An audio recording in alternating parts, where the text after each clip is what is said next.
Thanks, Sophie, and thank you for inviting me. This is great, and thank everybody who had anything to do with this morning, because obviously this was well-planned and terrific. And also, let me just say how encouraged I am to find this really great young community of artists and creative types. As the old-timer in the room, this is really encouraging, and I'm very optimistic for our future. So thank you very much for what you do to make Charleston a better place and a more interesting place. Thanks a lot. So the theme this morning is education, and I hope you give me a little bit of latitude here, because it's a little early to talk about pedagogical methods and that kind of thing, so I might not. It is true that I make my living in higher education, but I teach music, and I teach music composition, which is a slightly different animal maybe than some types of educational subjects. So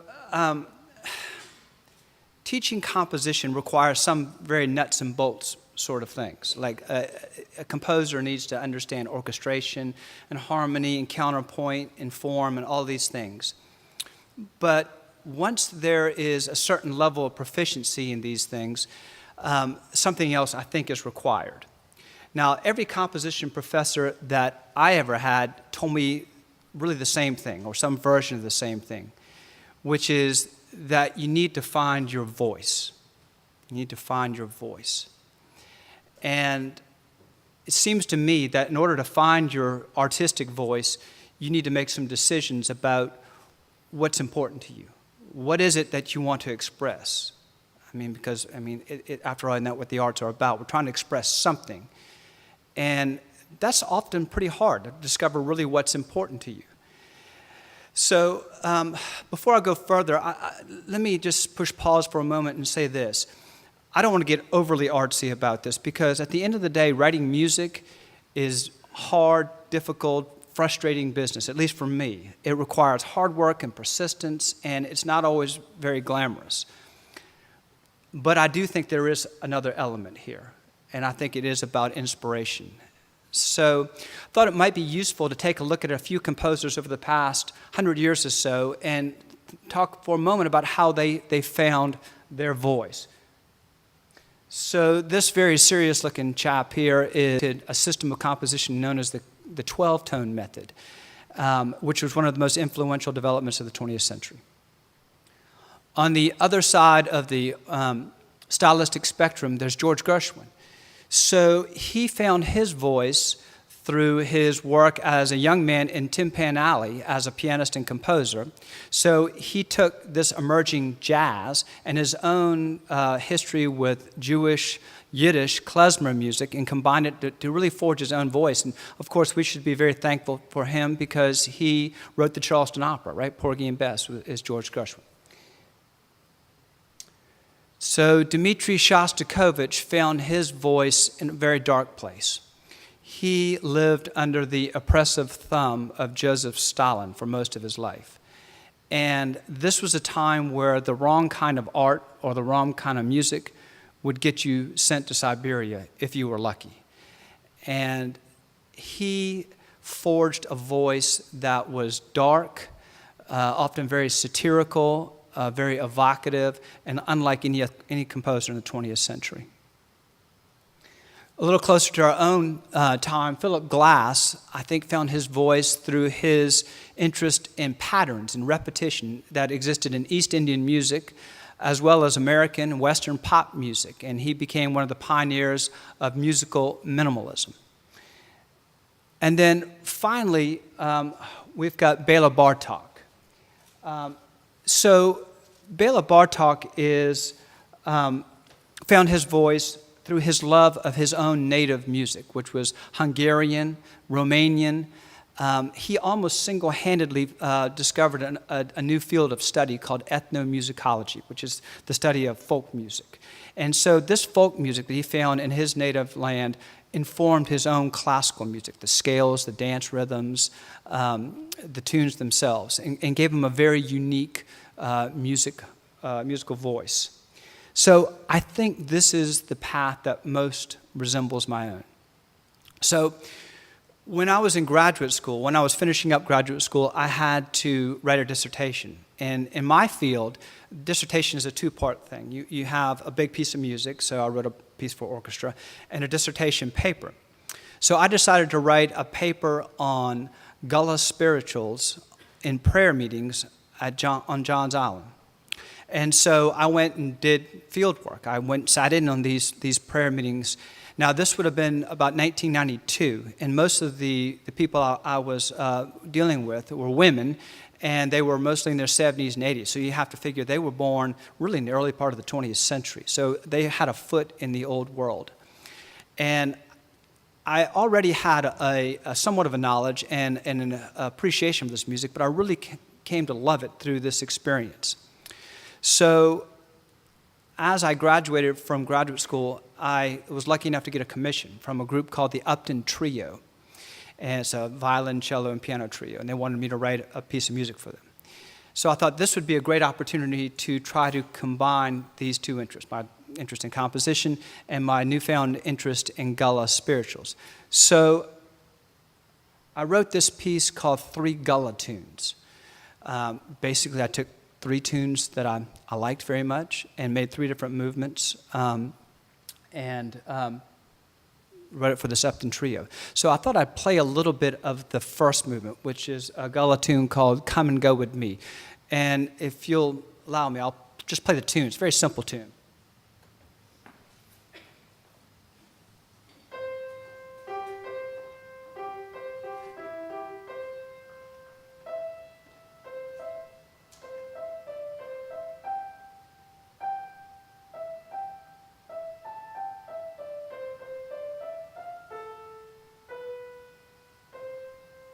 So it really couldn't be more simple, just a simple little catchy tune. So, but another part of Gullah spirituals, which in some ways is closer to West African music than sort of glee club spirituals, there's this really interesting pattern of clapping and stomping that goes along with it.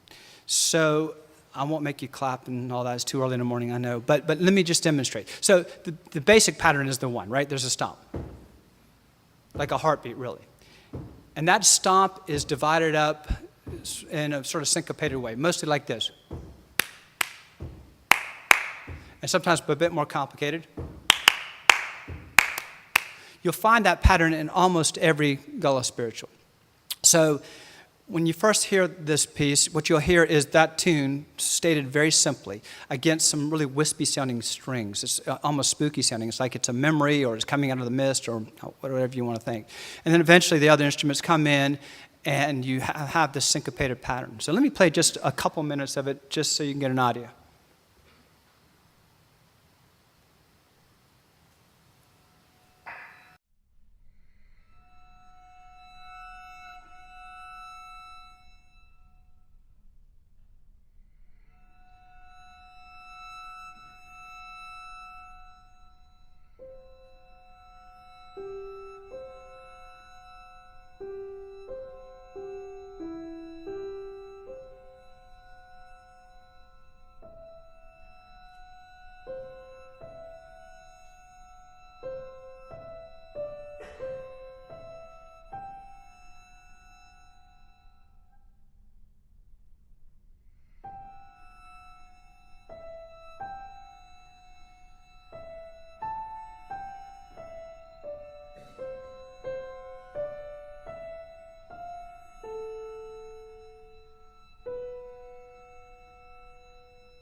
Okay, that gives you a rough idea what it sounds like. So that was written about 93. And so I'm going to talk about another piece that was written about 10 years later. But before I do, I hope you'll indulge me a little bit and to tell you a little bit about my upbringing, because I do think it has affected my musical life. So I was raised in downtown Charleston, and because sadly for me, I'm much older than most of you, it was a different Charleston than probably you know now. So imagine a Charleston without the Spoleto Festival, without the Charleston Place Hotel, without any good coffee, without any such thing as fine dining. It was really a beautifully decaying old city, and it was a paradise for a boy. It was a time when really wild packs of children roamed the streets. So, well, let's go this way. There's me right there on the bicycle. That's probably circa 71 or so. Great pants, right? I think they might be back in. I don't know. So life was really grand then. I mean, we would spend time roaming around, getting in trouble. And unlike Mozart or a number of other composers, I was never noticed as a prodigy, but I was noticed for other things. So that's a picture of me in the Charleston newspaper fishing on the Battery. And I was 9. To give you an idea how long ago that was, you probably know that spot, right? That's the end of the Battery. Look behind me, that dock there. That's where the Fort Sumter tour boats used to go. Doesn't exist anymore. Just so you know, I could catch them. There's my sister and I. That's a good one, right? Again, I like the thick belt. I think that's back too. So this urban upbringing had a real effect on me. But not only did this life in downtown Charleston, but another real important part of my upbringing was time spent in the salt marsh. I was very lucky to have a father who liked to fish and shrimp and do all that kind of stuff. And so I spent a lot of time on the water as a child, and it had a real effect on me.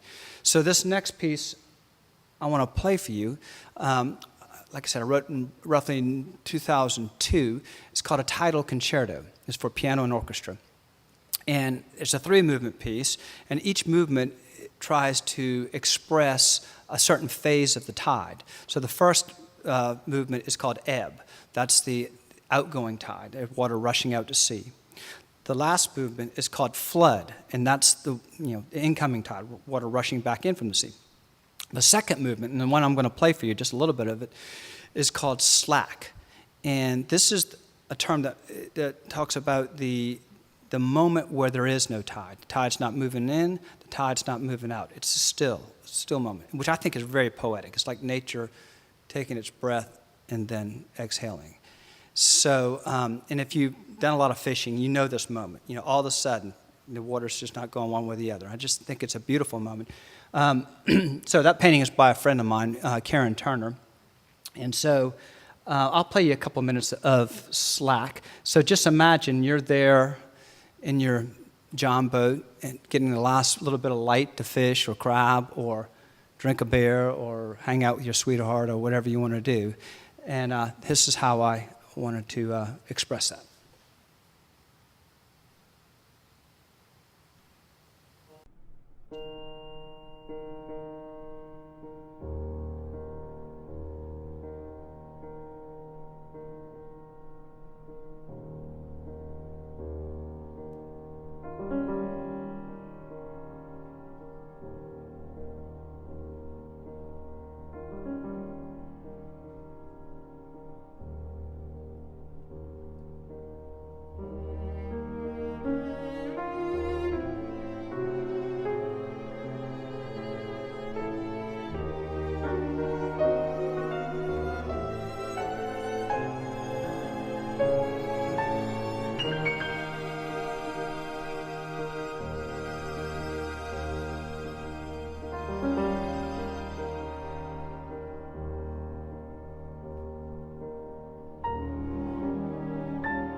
moving up a little closer to present, I wrote a piece that entitled Under an Indigo Sky. And this was also a concerto, a piece for a solo instrument and orchestra, this time violin and orchestra. And I wrote it for my pal, Yuri Becker, who is the concertmaster of the Charleston Symphony Orchestra and a great friend and violinist. And I took a little bit of a different approach here. What I wanted to do is be really specifically geographical about this area. So in a three-movement piece, I tried to express three different areas of the state of South Carolina.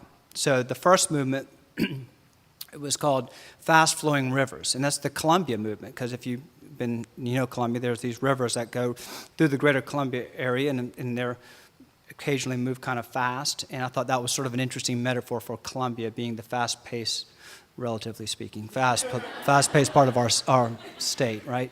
The second movement is called Warm Saltaire, and that's the Charleston or the Low Country coastal movement. And the last movement, and the one I'm going to play for you, is called Misty Blue Horizon. And in this movement, I try to capture the upstate.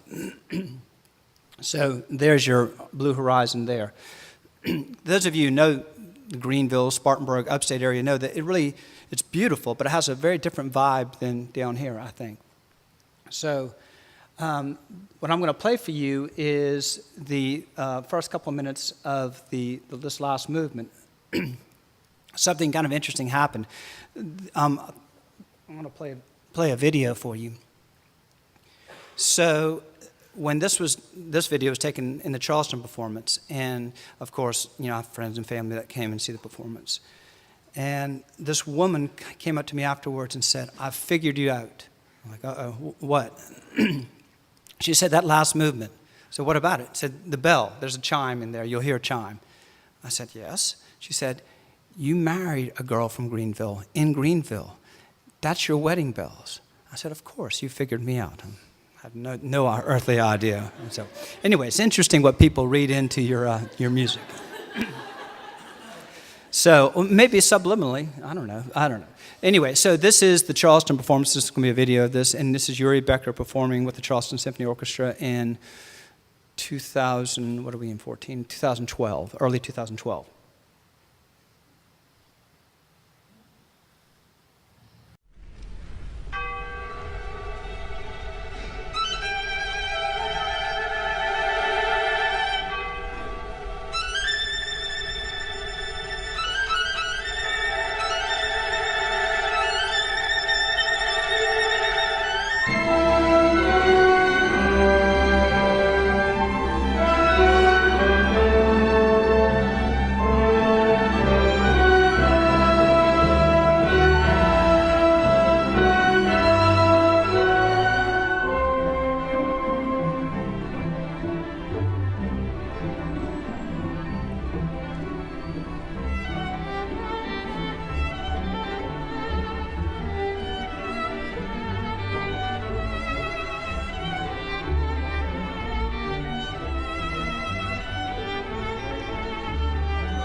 Okay, so rounding back to our theme of education, I think it's the idea of finding your voice maybe is something that can't exactly be taught, or at least specifically. I mean, I think it can be suggested.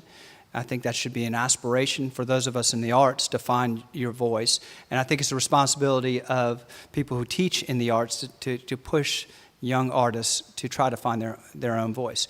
Now, let me say that I don't, for a moment, consider my particular voice or my path to my voice the only one. I mean, that everybody has to find their own voice. It works for me, and the nice part, I think, of the path that I've chosen is that there's no finish line.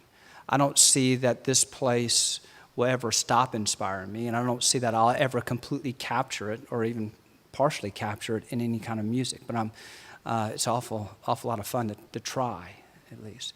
So. Sophie, do we have some questions? Yeah, of course. Thank you so much, by the way, everyone.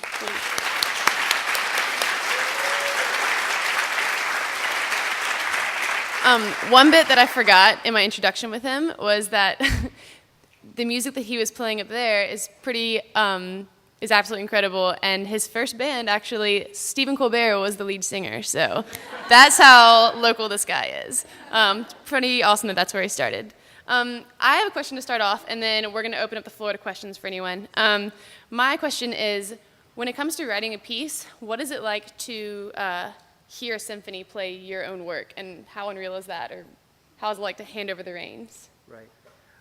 That's a great question. I mean, that's really why we do it, right? I mean, the moment that I don't get a thrill about hearing 50 to 100 people playing my music, I'm going to hang up my gloves, because that's the best thing there is ever.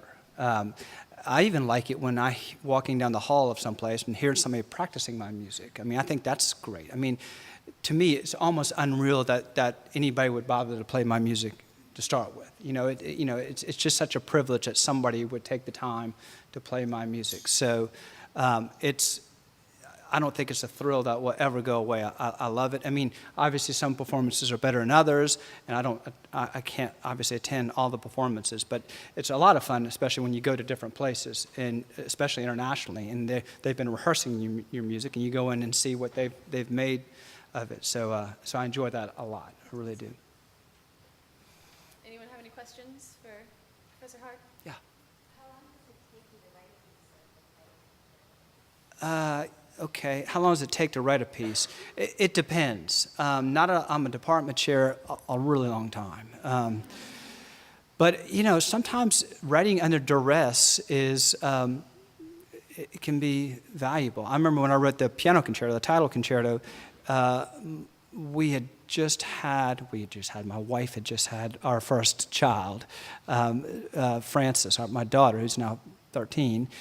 And so it was written during a stage of sleep-deprived haze, changing diapers and all of that, and so just kind of writing it in the cracks. And I guess, so to answer your question, I think that particular piece, I don't know, took me maybe 10 months or so, but that's sort of chipping away at it during the school year and then having a little bit more time during the summers to write, and probably about the same for the Violin Concerto.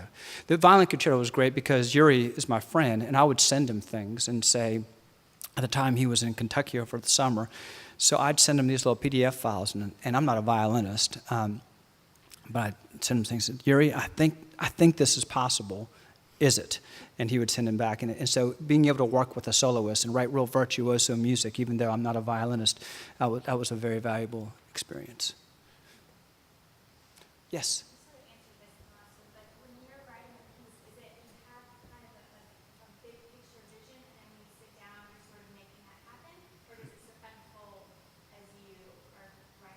That's a great question. So the question is, do you have a vision from start to finish right off the bat?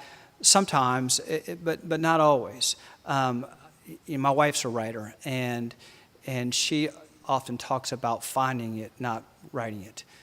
So I kind of feel like there at some point, okay, yeah, that's what's supposed to happen. It sort of writes itself at some point. So I don't always go into it like, poof, there it is, and I'm not Mozart. You know, I don't have those chops. And I will say that the first part of the process is ugly. It really is hard. I mean, I'm in a bad mood. I can't sleep. It's like picking a fight with notes. I mean, eventually you might start winning, but there's a pretty good battle to start with. You know, you're inventing this material, and then once you've got the material, it starts to blossom. But the first part of it is a very, for me at least, a very hard, tough process. And you throw away a lot of music too. Yeah. So you've mentored and taught a lot of students over the years. Is there any particular example of a student sort of from freshman to senior year finding their voice that you could really like point to and say, like, I saw this happen? I think so. I think so, or at least start to find their voice. It's difficult at the undergraduate level. We don't have a graduate program, so it's difficult at undergraduate program to get quite there. You're almost just planting the seed of, okay, you need to find your own voice, because there's so much nuts and bolts. You know, I remember before I wrote my first orchestra piece, which was when I just started my master's degree, I was very critical about orchestra music. And, you know, oh, that piece is bad. And then I sat down to write a piece of orchestra music, and it dawned on me how much knowledge you needed to have just to make one noise for the orchestra. Have everybody to do one thing. It took an enormous amount of knowledge, just sort of nuts and bolts knowledge. And I became a lot more humble about the experience, because it's hard. You know, it's hard work. So back to your question, you see glimpses of voices coming out. And then I know students that have gone on to graduate school, and I think they have found their own voice. But it takes some time and some maturity. And you know, like any other art form, I think having a couple miles under your belt with life, you know, getting your heart broken a couple times and all that kind of stuff, and not to sound too artsy, but I think that's beneficial. Yeah. In that same degree, like, how do you work with your students? Because it is about life experience, and it is taking what's in the books and making it reality. Right. And I think that's one of the hard things about education is we're in the books so much, and then real life comes, and you say, okay, what do I do now? How do you work that into your education process? Well, I mean, I think there's you know, nuts and bolts things that you know, okay, the French horn can't play that note. I mean, you know, I can tell them that. You know, that's easy enough. But I think one of the most important things, and maybe it's something I struggle with more now than I used to, is instilling this idea of a work ethic. Because it just doesn't, I think some people come to the table and think, I'm going to walk there and poof, and it's going to come, and I'm going to write it down, and it's going to be great. Yeah, I don't know many composers like that. You have to spend a lot of time, a lot of sweat equity to make something great. And I think that's what's the biggest surprise for young composers, is that you're just going to spend hours and hours and hours and hours working on this. And if you think you can do this 2 hours a week and do great stuff, it's not going to happen. So I think the work ethic is the biggest challenge. And you know, and the life experiences too, but that's going to come. I mean, and I think just on that, I would say that, and this is going a little far afield, but for me at least, I don't think your art form should completely define you as a person. I mean, it's part of what you do, but it's not everything. I mean, there are other important parts of your life that may be even more important than your art form. So your relationship with your family, your friends, your hobbies, your faith, any number of things can come together to make you a complete person that I think informs your art. I have seen people who are maybe too much of their art and are sheltered in, and they don't look like happy people to me, I think. Anyway, sorry, I don't mean to be too philosophical about this. Yes?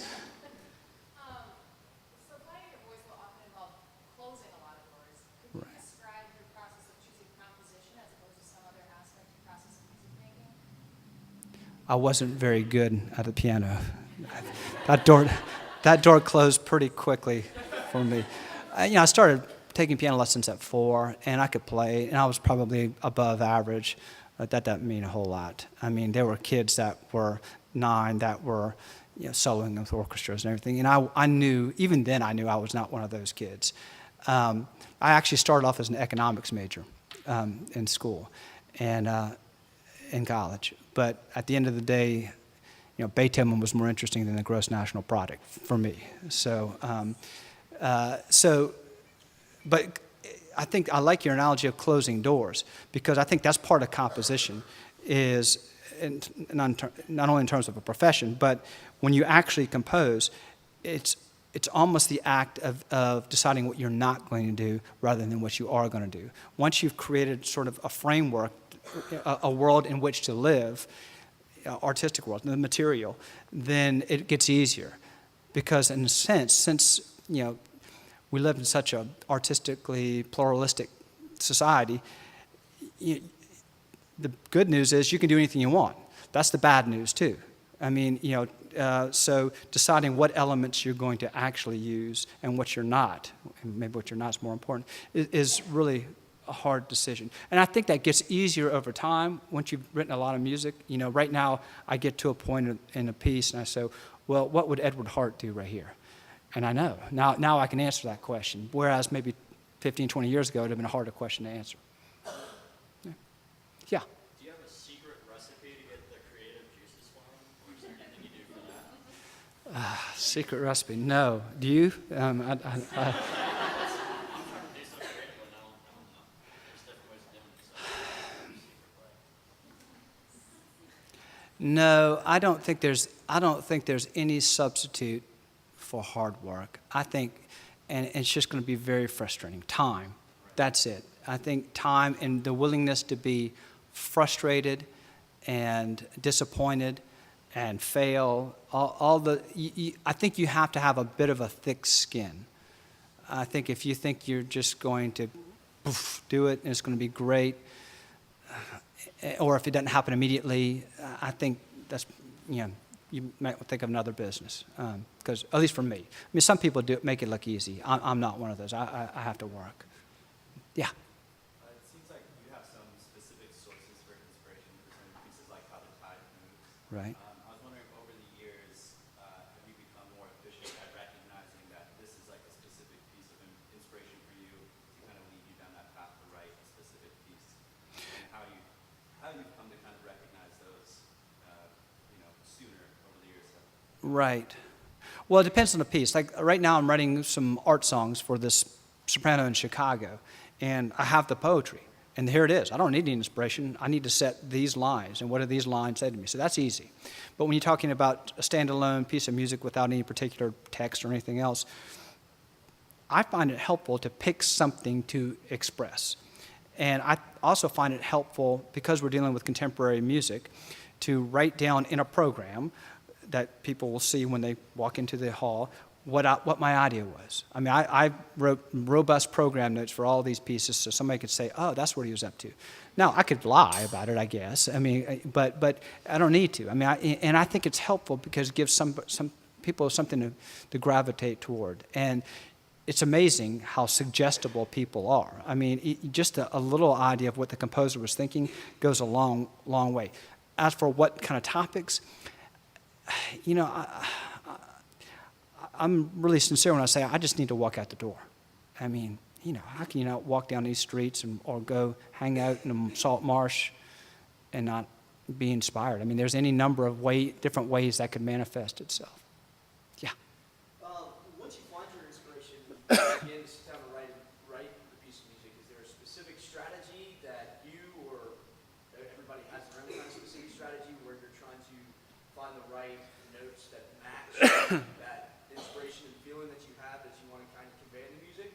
Or is it kind of random where you might start with what this violin solo is going to sound like and then kind of build the piece of music from there? Is there like a starting point and you kind of layer it as you go, or does it really just kind of... Right. Well, I think there's some decisions you can make early on in terms of parameters. Okay, I'm going to write a piece for violin or orchestra. I know it's going to be about a half an hour long. It's going to be in 3 movements, so every movement will be roughly 10 minutes. Okay, so, and those are big decisions. So within that, this first movement, I'm going to have a fast first movement. I want to have it start off like this. And sometimes I'll tell composers, if you don't know the notes, just write it down in plain English or gibberish even. Splam, blam, blam. That's what I want to happen. Then I want, then blam, blam. You know, at minute 3, I want crash, boom, bang. And then you can find the notes that make that happen, right? So it doesn't have to be the specific notes. You can find the notes over time. Now, I will say I'm sort of a fan of Beethoven in this sense. Well, in many senses, but in this sense, I like to, when I start a piece, I like to have the sort of DNA for the entire piece right there, whether you know it or not. So it's almost like saying, I'm going to bake a cake, and I'm going to use sugar, flour, vanilla, blah, blah, blah, blah, blah, these 6 ingredients. And I'm going to show you the ingredients right off the bat. Now let's bake the cake. And so even though that little twirly melodic figure I put in the beginning doesn't mean anything to you at the time, back 20 minutes later when I take that little twirly figure and make it into a long, lush melody, while you might not say, oh, that's a twirly little figure we heard 20 minutes ago, you might not think that. But I think, my theory is at least, that at least subconsciously you know the neighborhood. And maybe that's the hardest part with young composers is they want to do the first good 11 ideas off the top of their head. You know, this is a good idea, this is a good idea, but that's not how music works, right? I mean, music is, think about it this way. Think about any piece you like, whether it's a pop tune, a jazz tune, classical piece, think about it. I'll bet you can hum the tune, right? Most of you, I won't make you. So why can you hum that tune? Was it done more than once? I'll bet you $1 it was. That's form, right? How often do you do it? Do you do it the same way every time? Do you change it slightly so it doesn't get boring?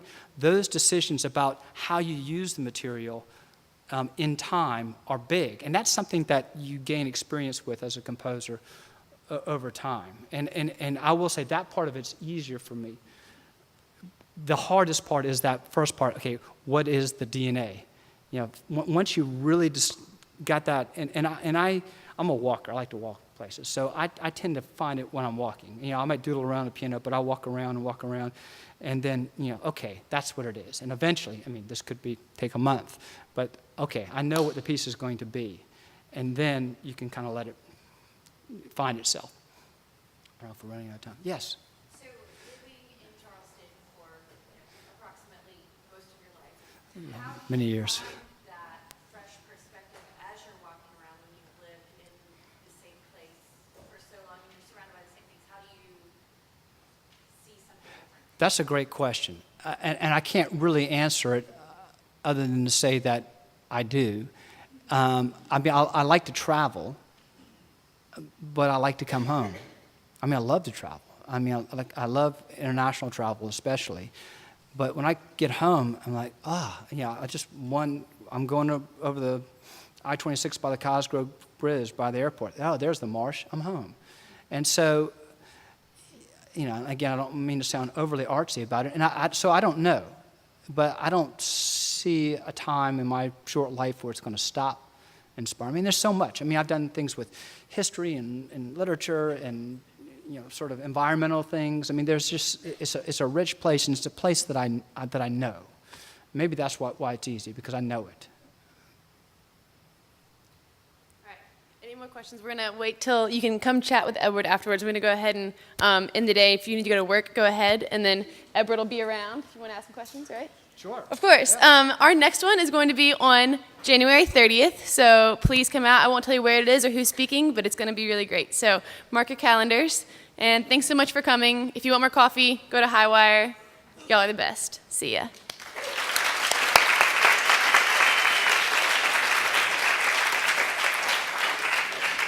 Thank you so much. Oh my goodness. Is it okay?